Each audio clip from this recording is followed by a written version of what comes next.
So I wanted to cover the material that we've gone over with Mr. Remy, so you've got one spot that you can go to review everything.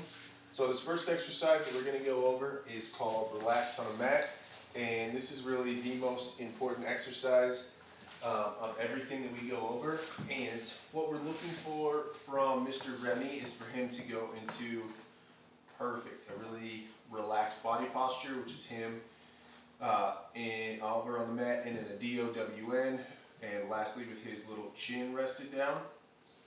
So when his body language is telling him that he's nice and relaxed, then anything that's going on around him is going to be perceived as A-okay and not a threat and nothing to get worked up over. So this is a powerful desensitization and counter conditioning exercise that will basically give Remy emotional intelligence in a nutshell is what this is used for. So anytime that you run into something that might get him overly anxious or excited, this is going to be a tool in your toolbox. So I've had folks use this for dog-friendly hotels, for plane rides. We started working on this exercise with dogs with fear and aggression, and then started realizing that every dog should have this emotional regulation tool in their toolbox, and started utilizing it in our other program as well. So we really encourage this one. I'd say do this one daily, and it doesn't have to be for super long periods of time. It can be 1 to 3 minutes, something relatively short, but just help to remind him that he's got this emotional regulation. And the last piece is you can start to do it from a distance that he's comfortable with. So if it was something like at garbage trucks or cars, something like that, then you want to work at a distance that he's comfortable. So it might be 20 feet that he's okay, maybe it's 30 feet that he's okay, but whatever that distance is, you start to approach and get closer and closer over time. And on that same note with sound, if you've got a noise that gets him kind of wound up, you can Google that sound and put it on the lowest notch, and then start to ratchet that up over time, which will desensitize him to specific sounds. Next, I want to go over his name games. So just create a really strong name response. Once we've got his attention, everything else comes relatively easy. We just want to be able to get him to hone in. So again, this is another very crucial exercise. So Remy, I'll drag a treat, drag it up towards my face, and say his name. Next, I'm just going to wait until Remy is distracted, and then I can say his name. You're all locked in. Remy. Good. And really wait for that good eye contact. He's gotten really great at that, so what we can do is create a distraction here. Remy. Good. And he's got to be able to look at the treat, even though he really wants to stare at that treat, and just look at that and come back and make eye contact with us. Lastly, I'm going to take a treat and throw it on the ground. Remy. And he's got to be able to turn away from that treat and come back towards me. Let's throw another one over here. Remy, come. So Remy's done a great job on our recall.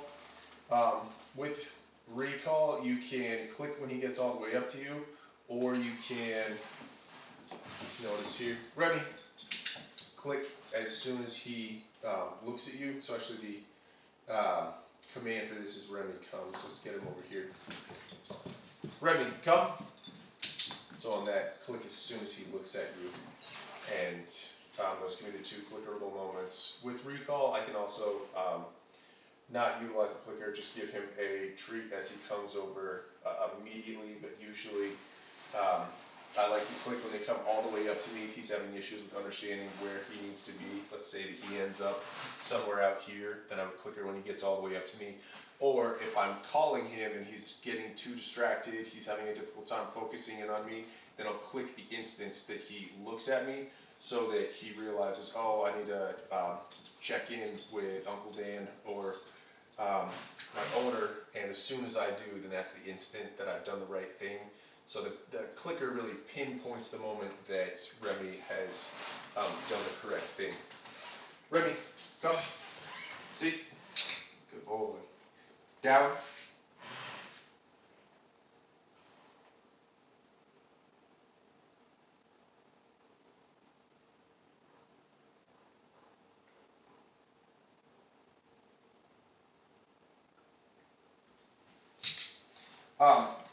So one thing on this, we always want to say our commands one time and give Mr. Remy an opportunity to think it through.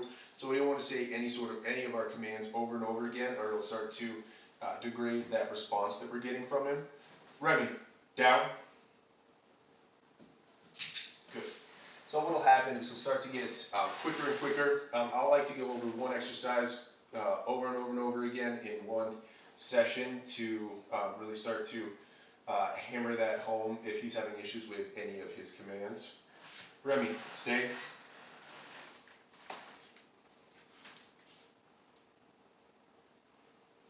Free.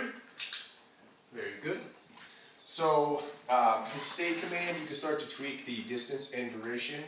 And I prefer to get back for a further period of time, stay back about 10 feet, get it to where he's really comfortable for staying back, 15, 20 seconds, then start to ramp up that distance that we're getting away from him. And his release command is free. When he's done, he's completed his mission. Remy, space. Good. So this is our anti-jumping exercise. Remy, space. So he won't even approach. He knows what we're looking for on this one. Remy. Okay, we'll give you another treat. So that's actually very, very good. So as he's approaching, we tell him space, and I'm looking for about a 2-foot bubble around me. Remy. Where he won't jump up. You're such a champion.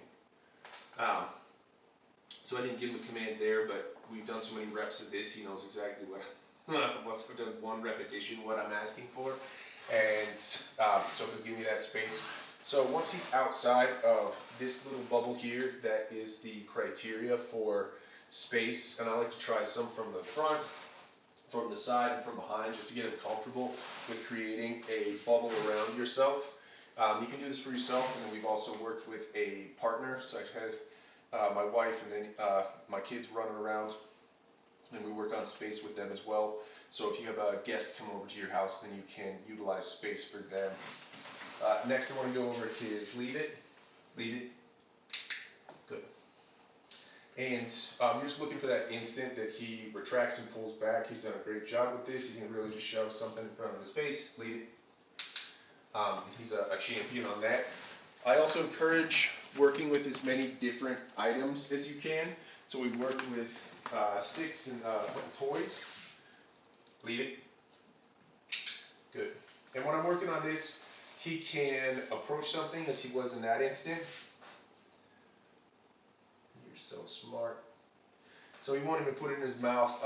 We've done a bunch of repetitions with this. So if he puts it in his mouth and actually gets it in his mouth, I tell him leave it. If he's going after something, I tell him leave it. So we've just used leave it and drop it interchangeably, and it just keeps things simple.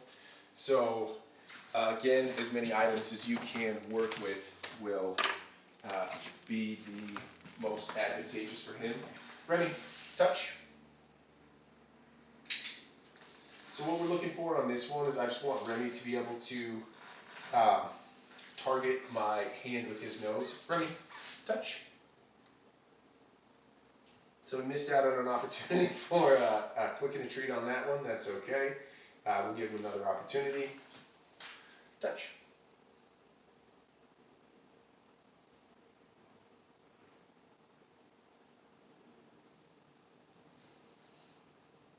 You're having a tough time with your touch today? That's okay. So what we're going to do here is just make it a little bit easier. And touch. So put it right in front of his face, give him just about an inch. So I'm happy that we can discuss this for an instant, that just if there's any time he's having an issue, you can always make the criteria easier and allow him to be successful. So the targeting exercise is the beginning of agility training, so getting our pups to go inside, outside ramps, and just getting him positioned wherever you need to get him positioned without having to physically coerce him can be extremely beneficial. I think you just have a lethargic day. You're doing a great job, buddy. And so if we are able to just get him positioned wherever we need with our hand, there's just all sorts of applications. Getting him to go up in your car can be one. if you're wanting to do loose leash walking, he's not quite exactly where he needs to be, then you can utilize targeting. It has a bunch of great applications, but that's how it starts, is just by putting your hand right in front of his nose and tell him touch, and then start to get further and further away. So yeah, maybe you just need he may just need some love, just to let him know that he's doing the right thing. It can be a lot when we're just hammering all of these exercises. So giving him a little breather is great to do. I encourage that. Just take a couple little seconds. That's fine. Touch. Good boy. Good job there. So next we went over a exercise. I know you talked about taking our little cutie to the office. Remy, mat. Good boy. Stay.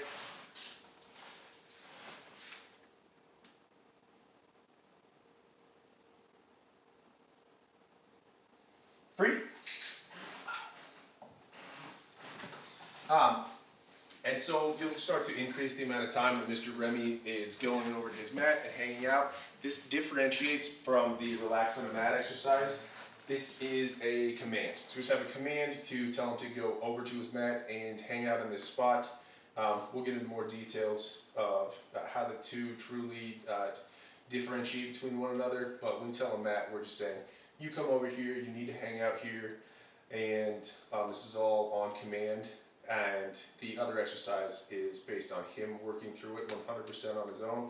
So I never actually gave Mr. Remy any commands for relax on a mat, which is the real clear distinction between the two. He does it 100% on his own accord. So next we're going to shut off our video and get him leashed up, and we'll go over his loose leash walking skills.